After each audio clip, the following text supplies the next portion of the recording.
Hello, today I will be reading Psalms 139, verse 1 to 18. Lord, you have searched me and known me. You know when I sit down and when I stand up. You understand my thoughts from far away. You observe my travels and my rest. You are aware of all my ways. Before a word is on my tongue, you know all about it, Lord. You have encircled me.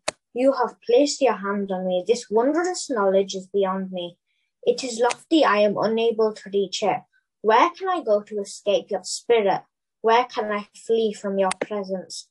If I go up to heaven, you are there. If I make my bed in Sheol, you are there. If I live at the eastern horizon or settle at the western limits, even there your hand will lead me. Your right hand will hold on to me.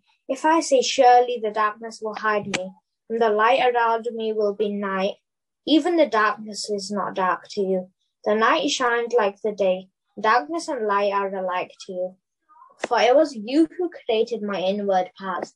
You knit me together in my mother's womb.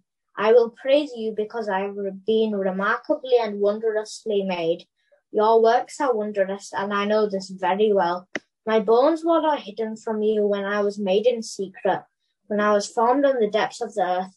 Your eyes saw me when I was formless. All my days were written in your book and planned, before a single one of them began. God, how precious your thoughts are to me, how vast their sum is. If I counted them, they would outnumber the grains of sand when I wake up. I am still with you.